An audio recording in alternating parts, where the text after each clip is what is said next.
This show is brought to you by SalCal Real Estate Connections. Welcome to the Telescope View.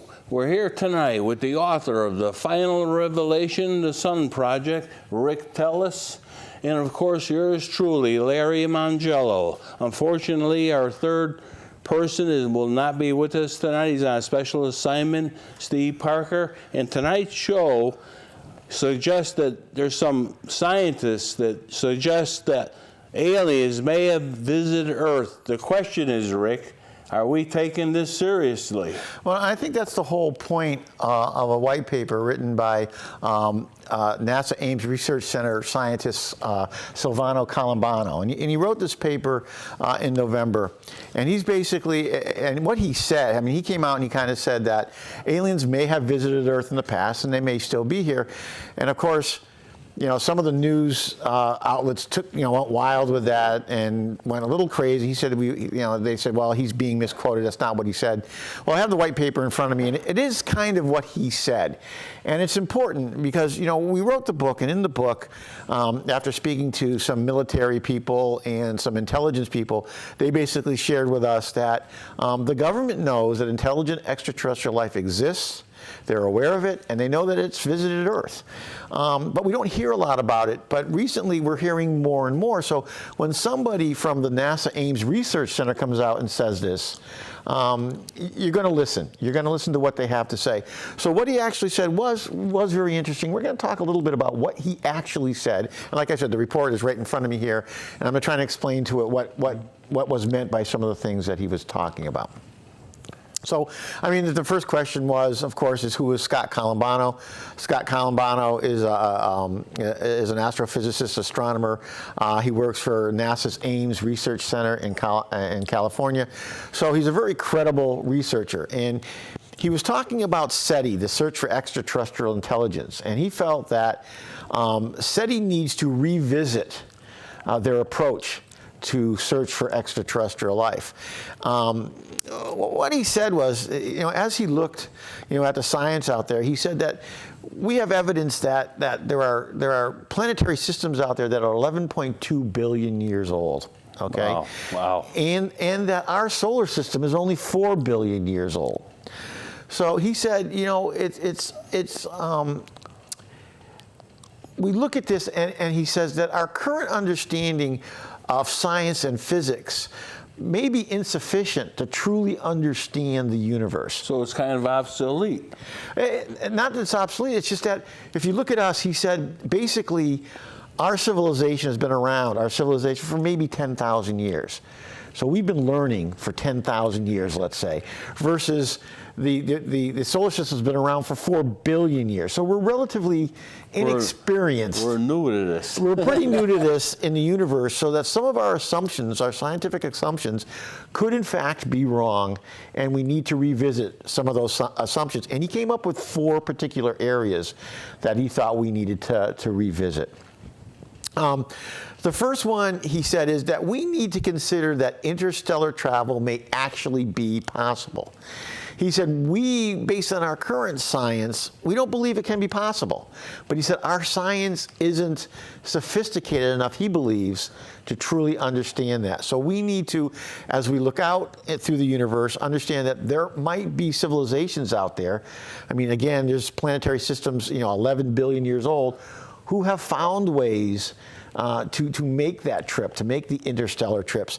So he's recommending that, number one, we consider now that interstellar travel is in fact possible. So that's a big thing. I mean, as far as we know, some of the distances are insurmountable. Yeah. The obstacles are insurmountable. But like he said, that's based on our science. Well, in reality, too, our communication system, I mean, it's kind of obsolete. What really has got to happen there? That's the second thing that he said, is he says that we need to realize or accept or revisit, let's put it that way, that an advanced extraterrestrial race may not use radio waves as a major form of communications.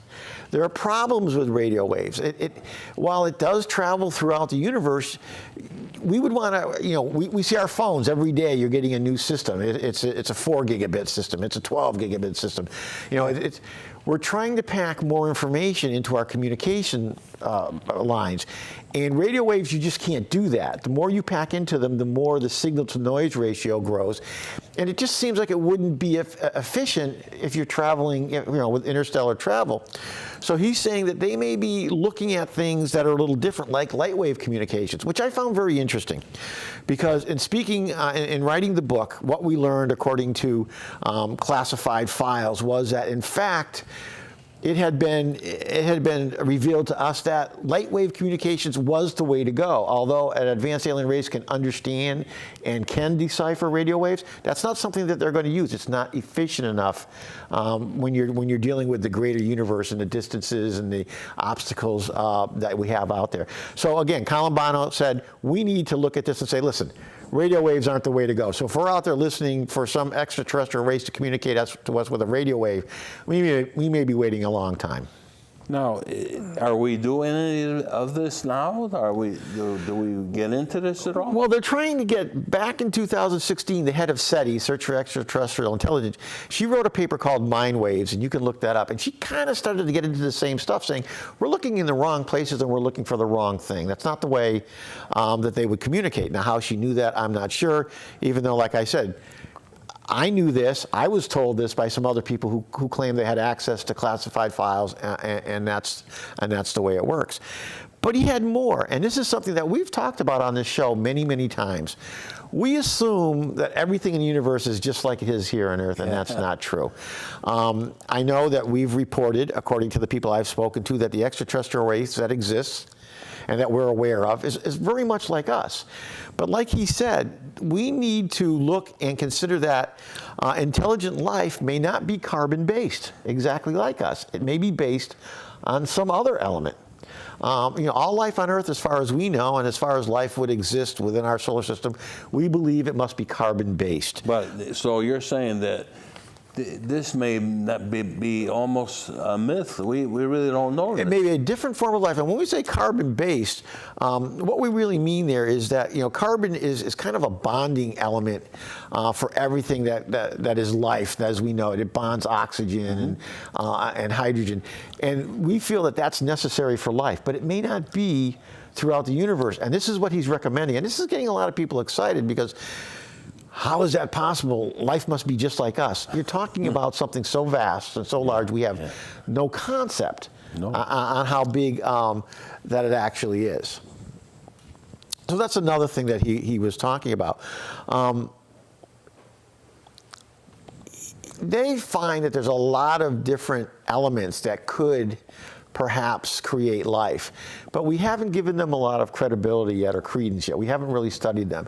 And he thinks that we need to revisit, you know, these things so far. We need to revisit the possibility of interstellar travel. We need to revisit the possibility that, you know, we need to communicate some other way than radio waves. We need to be looking for a different type of signal out there. And then, of course, we need to probably concede, or at least consider, that other forms of life may not be carbon-based. But that might not be the thing that got most people riled when he released this paper. The fourth thing he said is that Earth has been and is currently being visited by extraterrestrial life. He thinks that's probably true. And what he said is, we need to revisit all these UFO reports. Now we know 99 and 9/10% of these reports, they're nothing. Common objects, misidentifications. But he thinks that more attention should be given overall to the concept of possibility of extraterrestrial life visiting Earth, UFO reports, and of course the ancient astronaut theories. He believes that archaeologists need to at least consider a different scenario than what we have in the past. Because what we're learning pretty much is that we don't know anything. Our mathematics may be incorrect. Some of the other, our laws of gravity may be wrong. Our thoughts, I mean, gravitational waves, well, we had a theory, but we didn't believe they existed until this year or early last year. So what he said is he thinks that SETI in particular and the science community in general has kind of ignored possible evidence that we need to at least consider. Now, he's not saying it definite, but he says, I believe this could be very possible. So we need to start looking at it. That shook a lot of people up. But then again, it didn't get as much press as what you might think it might get. I mean, there was a couple of articles on it, and then you don't hear about it, ever again. I mean, we're always reading about something new, where recently they admitted ATIP. Yeah. And that kind of thing. Well, that's what I found interesting. Over the course of the last year, there's been a lot of announcements that you never hear about, and then there's been some that you have.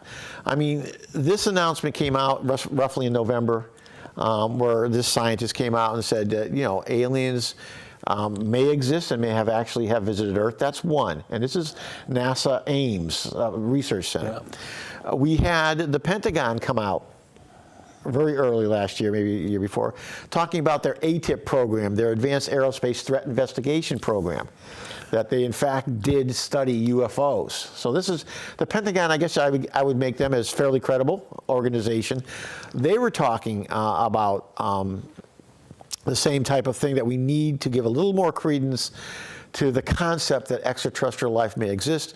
Then of course, over the course of this year, we had Oumuamua, which we're going to talk about in another show, but Oumuamua, according to some Harvard physicists or astrophysicists, they believe that this thing, this rock, this whatever it is that came tumbling through our solar system, may have in fact been an alien probe. Yeah. And it's not just the Harvard physicists that said this. There were some from the Smithsonian, and even the European Space Agency. There are people there who have said, yeah, this doesn't fit anything that we understand. Oh yeah, I tell you, I can't wait to get into that subject, because boy, it's a good one. And that's going to be on the next show. But what we're seeing here is, and I talked to some people, is there's a lot of chaos, if you want to call it that, in the scientific community right now, especially when you get into the Jet Propulsion Lab, you get into NASA Ames Research Center. All of a sudden, these scientists, you have a group of scientists who are still in the camp that say it can't be, therefore it isn't. It doesn't fit within the paradigm of our science, so it can't be. And a bunch of other scientists now saying, well, wait a minute, maybe we're wrong. Maybe we're wrong. We're every day, whether it be the Mars rover or it be a probe around Saturn, we're learning something that we said couldn't be, can't exist. And the amount of life we're finding, what they call organic materials, which is basically life that we're finding within our solar system alone, really is mind-blowing. It's staggering. Saturn, off of Uranus and Neptune, these moons, they're finding all kinds of organic materials that basically, in our terms, means life.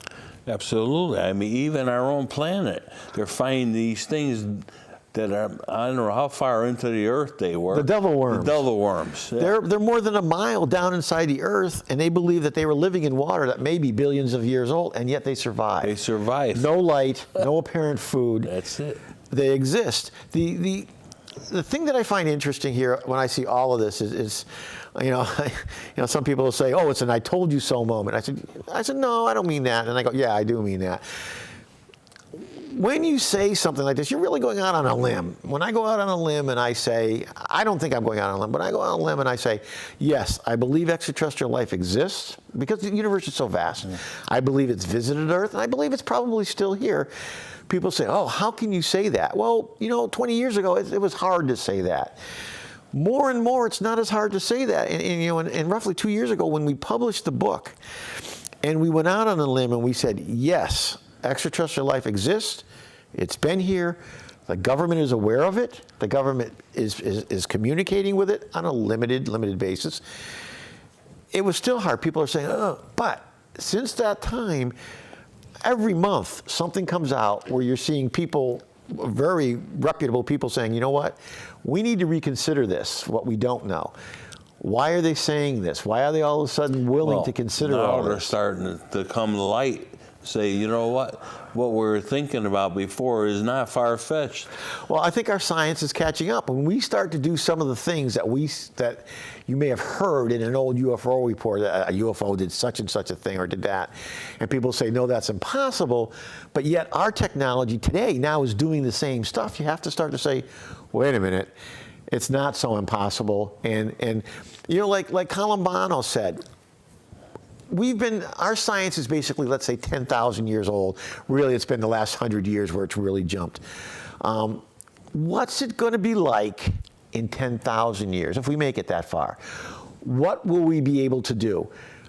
When we talk about extraterrestrial life and possibly coming to this planet, are we just really looking at our own future and what we're going to be doing? We're already doing it on Mars. Mm-hmm. Will we possibly be doing this somewhere else, farther out, in the universe? Will we actually achieve interstellar travel? Will we go somewhere and we find a planet that is like this one, but maybe the civilization isn't as far along as we are at this point? What will we do? Will we land in the middle of a field somewhere and say, hey, we're here? Probably not. I mean, we don't even do that on Mars. We send probes around and we study the planet first, then we send landers. We don't just walk in. So it could be dangerous for them, it could be dangerous for us. So this is important. This type of announcement is important, and it's pure science on his part. I thought this was important for us to talk about, because here we have somebody from NASA, a researcher, saying, wait a minute, we have to reconsider strongly, revisit our beliefs that extraterrestrial life can't exist or it hasn't been here. We need to consider that it can and it has been here. And I don't know how you say it any stronger than that. Yeah, and I see signs the government is starting to accept this a little more too. We're starting to hear more and more from them. They're willing to share a little bit more. We really pushed the envelope, I think, with the book and saying some of the things that they knew as far as communications. But we're starting to hear things. And my point is, when you consider such a scenario as Oumuamua might be an alien probe, you can't even start that scenario unless you believe extraterrestrial life exists. That's right. Otherwise, you just say, I don't know what it is, and I don't know where it came from. Absolutely. We'll talk about that in the next show. The next show is going to be very interesting, and I'll tell you, this subject, Rick, is getting better and better. It's just every day there's something new. And the thing we like to say here is, don't take my word for any of this. All right, I'm not asking anybody to believe me. Take me at my word. Look it up. You can go yourself. You can go online. You can look at Silvano Colombano, NASA. You can get his white paper. It's only 2 pages. All right, and you can read through it. Yeah, he has a bunch of stuff in there. I mean, you can look it up but talking about gyres and whatever. A gyre is just 1 billion years in time. So a planetary system that's 10.5 gyres old is 10.5 billion years. Look it up and read it for yourself. Look at what he said. Okay, and that's really pretty strong language for a research scientist to be saying in regards to extraterrestrial life. And again, the other thing that I keep getting into is we've gotten to the point in the 21st century where I don't think we can say why. I think we have to say why not. That's right. You and I have had discussions with people, and we ask them, they kind of go blank, and they don't know what to say because their first thought is we're crazy, which that's a whole other topic. But the response is kind of blank, and my first reaction to them is, well, why can't it be? And they can't really come up with an answer. No, because that's what they were taught. I think you're right. I think we've been taught for so long that, first we were taught the solar system was a bunch of dead rocky planets and whatever, and we learned that wasn't true. I think it also starts to hit their belief system. Now, if everything I believed about this is wrong, what else am I believing that might not be correct? And I don't think you can think that way. Really, I don't think this is a big deal. Extraterrestrial life, I don't think it's a big deal. I think we look at it like it's people like us. They're much advanced, maybe 10,000, maybe 300 years, maybe whatever. And they're doing what we do, but in a much more sophisticated way with much more sophisticated technology. I have one question, Rick. Reading over some of his articles, I'm not sure. What does light sails mean? I'm a little confused. We're going to talk about light sails when we talk about Oumuamua, but I'll mention what a light sail is. A light sail is also known as a solar sail. Okay. And what it is it's a piece of technology. It's like a sail. Think of it this way. It's a sail that we would use in space to move spacecraft or something that would use the radiation from the sun, solar winds from the sun, in the same way a ship would use a sail, which would use the wind. Oh, so it absorbs the energy? Well, solar winds actually blow through the universe. Oh, is that radiation right? moves through the universe. I had no idea. So here we are looking for a free ride, because that's the way to go, right? A free ride. carrying, propulsion systems and carrying fuel through space, that's difficult to do. If we could scoop up hydrogen and use that might be better. But a sail would be a way to actually travel through space. The problem with a sail is, based on our technology, sails tend to be very thin, and they tend to be fragile.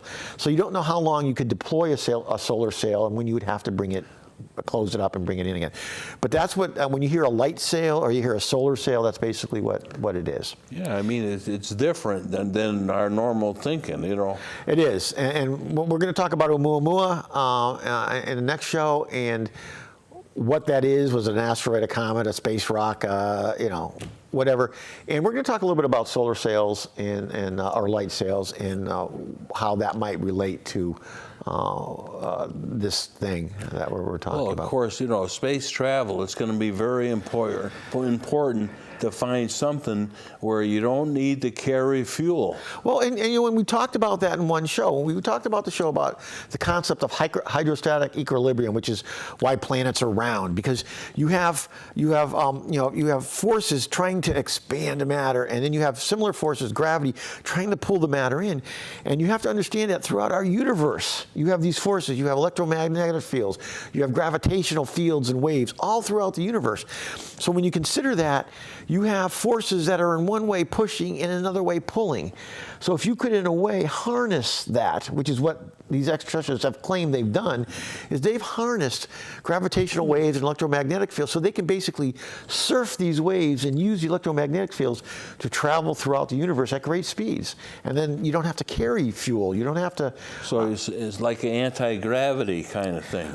It is, in fact, anti-gravity. I mean, you could argue that electromagnetic fields are anti-gravity. You have the maglev trains, anti-gravity. We also have an anti-gravity system where I believe we cool different fuels to absolute zero, and then we're able to cause an anti-gravity effect. That still seems a little archaic, but yeah, I mean, there's ways. Ammonia. I think one of the ways is we take ammonia and we cool it to absolute zero, and they claim they can create an anti-gravity type effect. We know that electromagnetic fields are everywhere. We know they're all around the Earth. We know every body has them. We know they flow through space. If we could harness them. The problem with electromagnetic fields is they tend to be very subtle.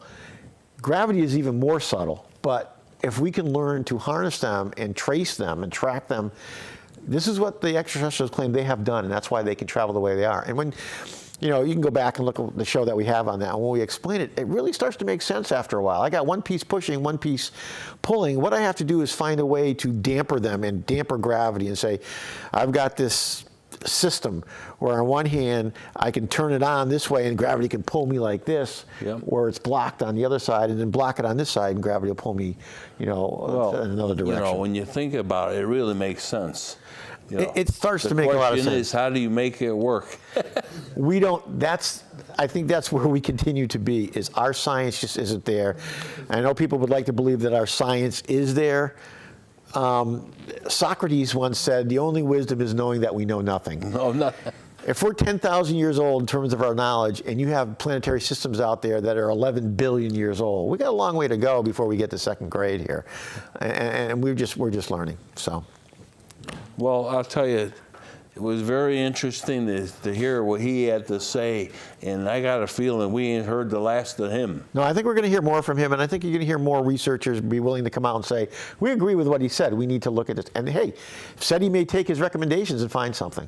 You never know, know. Okay. Well, Rick, as usual, time is flying, and we're going to have to say goodnight for tonight. I want to remind everybody to email us at theviewshow@aol.com. We would just love to hear from you. And thank you, and good night.